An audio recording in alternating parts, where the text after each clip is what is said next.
So recently, my father-in-law asked me to watch The Umbrellas of Cherbourg. I think it's called Cherbourg or Cherbourg. It's this old French movie from like the 1960s that's completely sung, the whole thing's sung, and it's really, really bright and colorful. I thought it was kind of weird that he asked me to watch it. So I'm going to review it. Heavy spoilers. Stick around.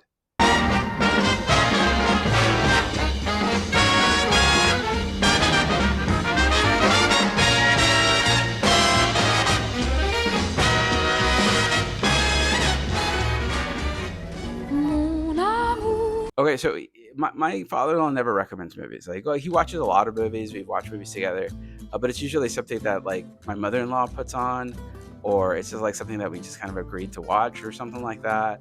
But this one he really wanted to watch. Like I'd never seen him like really wanted to watch. We tried to watch like the first 2 minutes of it really late one night, and then we had to leave for some reason, and then we ended up having to go back and watching it. But after seeing the first 2 minutes, I was like, this is a weird movie. It was them like singing the entire time. The rain looked weird, and it was so bright and from the '60s, and I was like, this is weird. And it's all in French. My father-in-law speaks fluent French. He's from Canada, and so I was like, this is a weird movie. And so I leave, and then I come back like 2 weeks later or something, and he's like, "Hey, we gotta watch the movie." It's just kind of like how I ended up watching this thing from the 1960s, which apparently won like Academy Awards and stuff, and it's like considered a classic. I later find out, but it's really good. All right, so that's kind of an intro again, but here's what happens. Je ne pourrai pas j'en mais mon The beginning of the movie is it's raining, and there's like a really terrible rain effect that we all notice at the beginning. It's like the rain looks weird. It's like it's all clumped together. You can tell they're using like a firing hose or something, and it looks like it's very low budget. The camera, but it might be that just that it's old, but it looks like a European camera. If you watch like BBC movies or TV shows, you can always kind of tell that it was shot like doing like a different frame rate or something, and this kind of looked like that. It might have been intentional because they made a lot of the colors look much brighter. So it was like a very bright movie. And then the thing that sounds out to everybody is that the entire thing is sung. It doesn't even rhyme. Like if you listen to the lyrics and stuff, there's no rhyming involved with the movie. It's just like singing. Like it's like if I was doing this review and just started singing it to a little tune in the background. And for some reason it works. It's like even if it's like it doesn't rhyme or anything, and it's just complete dialogue. It's like they took a regular script and decided to sing it. It works. It's not boring, and it sounds cool. And so you're introduced to the main characters. The main characters, Guy and Genevieve. So Guy and Genevieve are like the Romeo and Juliet kind of thing, where the parents kind of want them to be together. At least her mom doesn't want them to be together. They're young. She's 17. He's 20, and they're living in like 1950s France. And so they're dating. They want to get married. They're madly in love with each other. She works at an umbrella shop, which is why the movie's called The Umbrellas of Cherbourg. And Cherbourg is the name of the town in Normandy in France. So that's kind of the setup. It's like she works at this umbrella shop, and Guy's a mechanic, and they're 17 and 20, and they're in love with each other. They want to get married, and the mother disapproves because she's too young and he's too poor. And so that's basically how we meet them. So going into the characters a little bit more, Genevieve is like works at this umbrella shop, and like the first thing you see is she just basically abandons the umbrella shop. And I didn't know at the time that she worked with the mother, because the moment like she leaves, she comes back and there's a client there, and there's like nobody to attend the client. Out comes the owner. I thought she was gonna get fired. I was like, okay, that's the controversy of the movie. She's a terrible employee and she's gonna get fired. But I mean, nepotism. I mean, it's her mother, so they're gonna fire her. There's all sorts of things happening. They go see the movie. They come back, and we're also introduced to Guy's aunt, who is like a sickly aunt, who's his aunt and his godmother. So it's like I was my father-in-law's very Catholic. I'm doing this Catholic YouTube channel, so I was trying to find anything in there that was like Catholic related. There's a godmother. I'm assuming Catholic godmother because they're French.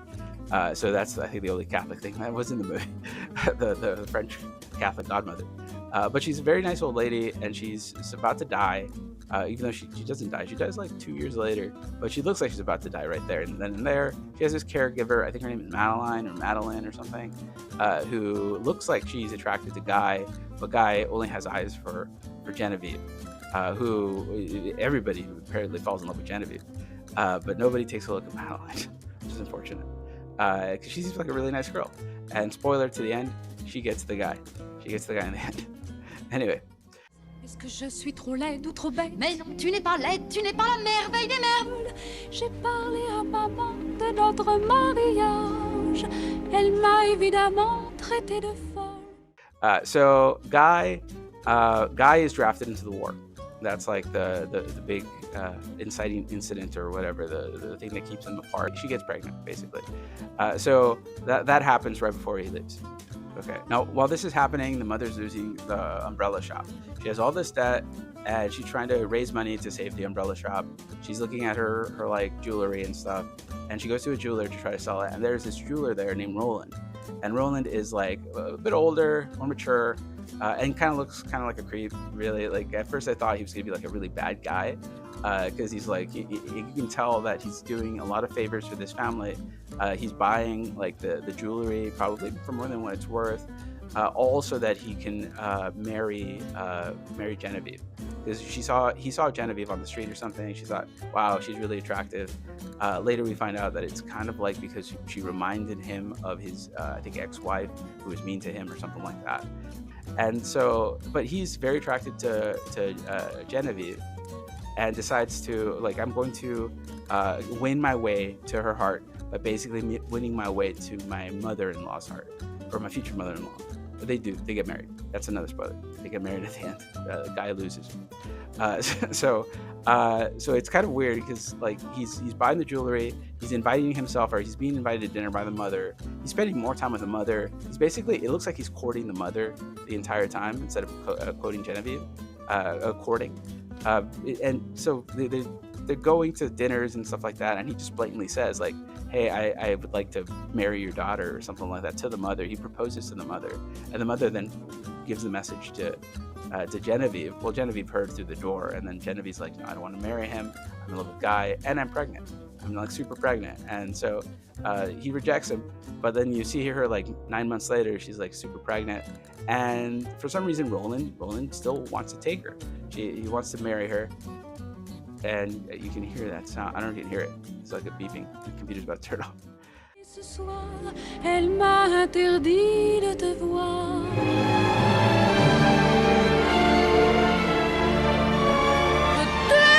Je t'aime, je t'aime. So she's 9 months pregnant, and Roland still wants to marry her. And you kind of see that he's not the worst guy in the world. He is a bit older.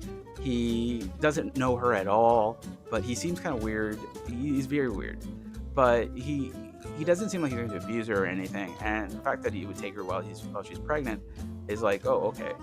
Now the real person that I'm very disappointed in is Genevieve, because Genevieve didn't wait for Guy. It's like I think they had to wait maybe 2 years.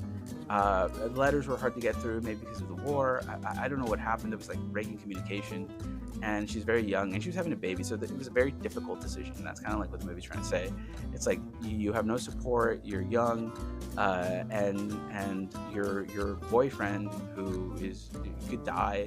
And so there's all these decisions that she has to make very young, and so she decides to make the practical decision and marry a rich guy, and try to find happiness that way.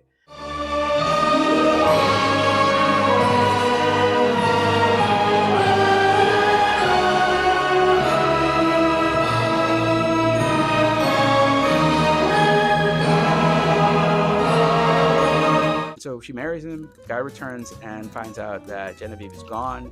Genevieve has taken the child and disappeared, basically. He goes into depression, goes into alcoholism. He's injured from the war, and he has a pension, so he has some money. You start seeing him, like, I think going into, I think he goes into a brothel or something like that. He like starts dating bad women or something like that, and becomes an alcoholic, like I said.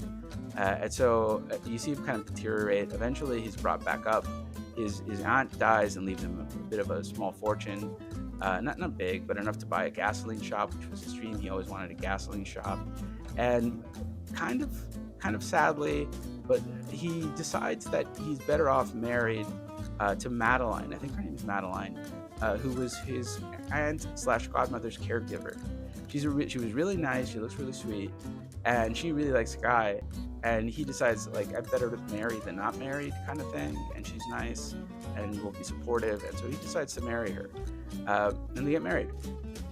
I mean, it's not very romantic the way it happens, but he doesn't know where Genevieve is, I think, or doesn't care because 2 years have passed, and maybe like I'm figuring that he felt rejected, and he's injured, he needs support, and so he gets married.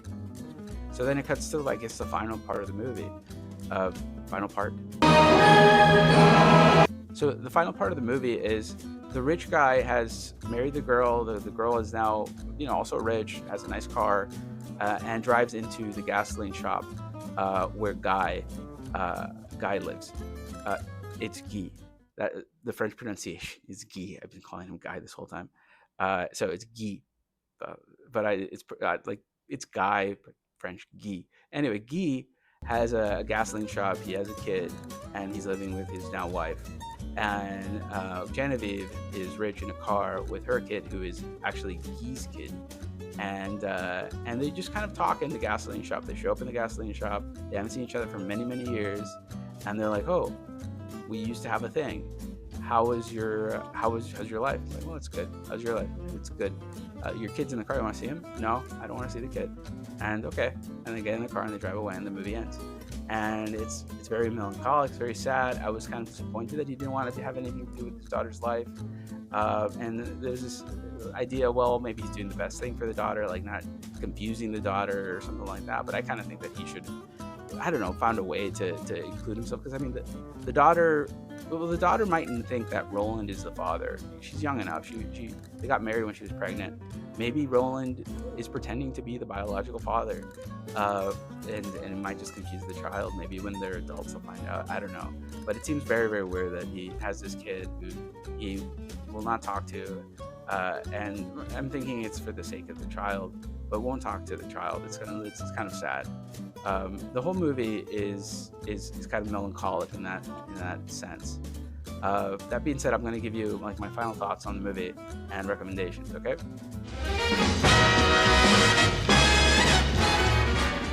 So my final thoughts on the movie are basically what I saw at the beginning. It's very bright. It's very musical. The story's told very well. It doesn't look like it was a huge budget, but it was a really good movie. I was never bored. I was always just wanting to see what was going to happen with these people. I was very invested in the story. I was very invested in Guy. I was very invested in Genevieve. I was surprised that Roland didn't become this evil villain person. And at the end, it was a very real story. It was very sad story, but it was very engaging and very beautiful. So I would highly recommend it to anybody that wants to watch it. My father-in-law was right for having us watch it. I really didn't think it was going to be good. I wanted to watch it more. Hey Glenn, if you watch this, I wanted to watch this because I was curious as to why he wanted to watch it so badly. I was it's probably going to be good. He's never really asked to watch a movie so badly, so I was it's probably going to be really good. But the first 2 minutes I saw, probably I just don't understand the movie. But then I saw it, and I'm glad he promoted it or hyped it up the way he did. It was very good. It was a very, very good film. So I highly recommend it. So now, thank you for watching this video, and I just want to say that I really hope that people subscribe and like and share. I'm trying to make this immigration and Catholic channel. I'm an immigration lawyer, and I'm also a converted Catholic, so I kind of want to do both. So if you like this video and you want to keep me doing more, then just subscribe, like, share. I really appreciate it. Thanks.